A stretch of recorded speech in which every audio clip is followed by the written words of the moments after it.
Welcome to the Confessional Close-Up. My name is Christine Cisneros, and I'm so pleased that you are joining me here.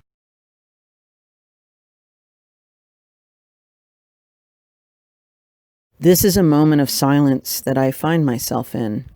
a moment that I had a vision of probably about 6 months ago. Now, as I sit here in front of the fire, this is November 18th, Wednesday, 2020. It is a line, it is a delineation between the world of noise and the world of silence.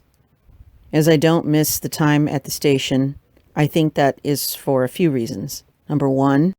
I used every single moment, every split second of real estate that was the airtime that I had each week.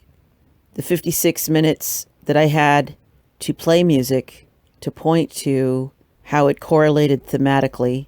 and to bring the channel of information from God into and onto the unified field.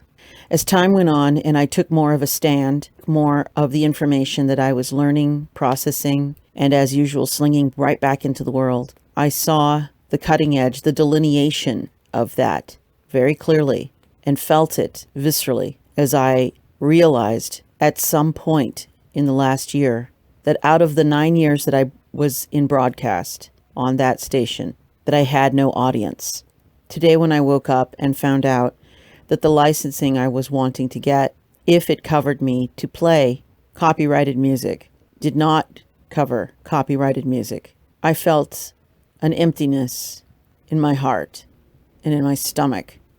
as I have loved to play music for people my entire life. At the station, I was covered through their licensing to play music live on the air, copyrighted music every week. Scores and scores of cuts, thousands and thousands of cuts that I put together to correlate with what I was talking about. It was a freedom that I swam so easily in, and yet later I saw that the freedom had its edges, and one of the edges meant that there was no audience for the words. As I've often thought about rock and pop and different kinds of music and how they were prophetic even beyond perhaps what the artists had envisioned, I became more and more excited about how these words of prophecy were coming to pass and coming to play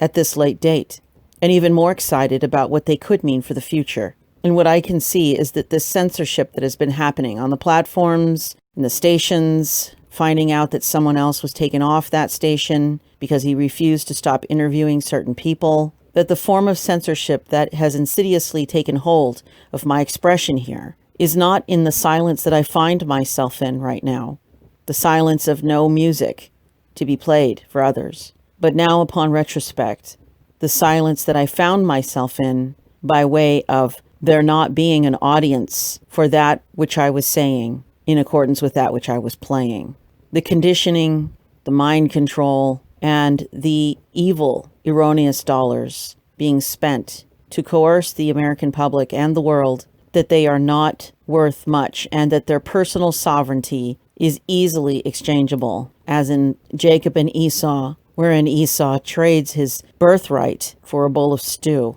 The very thing that I wanted to shed light on, to be part of something that helped people to understand their worth, that they are loved, that they are in God's keeping, soon became my realization of why they weren't hearing me at all. As entitlement gets mistaken for birthright,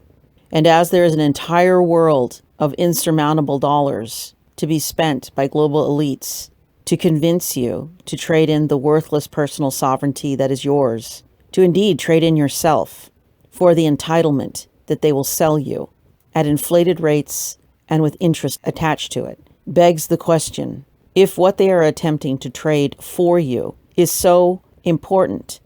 then why would they take the trade of you for it?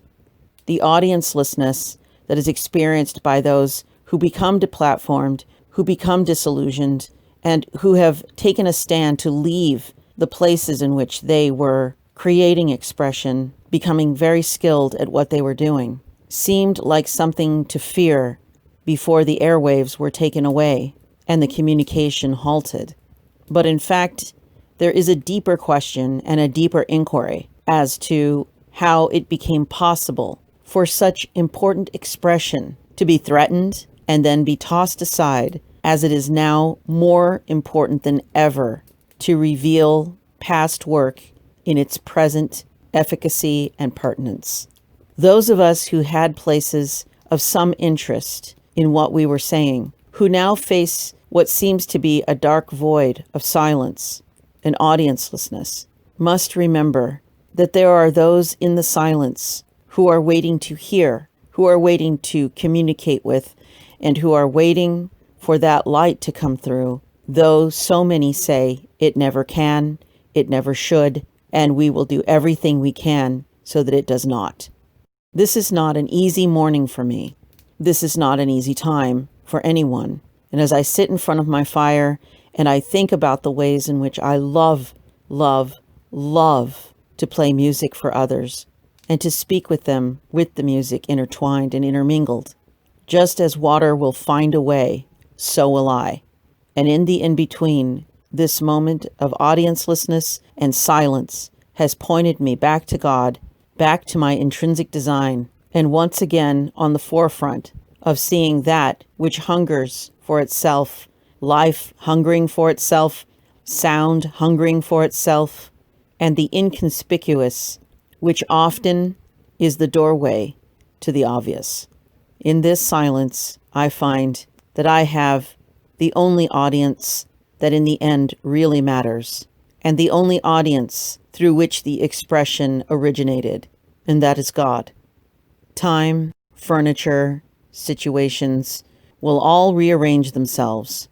and in this time of forging my appreciation in an even deeper fashion with a fire that is painful, I am careful not to attach to the furniture, but rather the light and the sound. And as absence makes the heart grow fonder, we must be very careful to not acclimate to the absence to the point where we do not seek out the true expression of who we are, of what we are to share, and where it is to go. We must be vigilant, as sailors are on the high seas, constantly testing and calibrating and recalibrating our compasses so that we may sail seemingly into the void that is the pitch darkness, to find the one lighthouse that will lead us to you.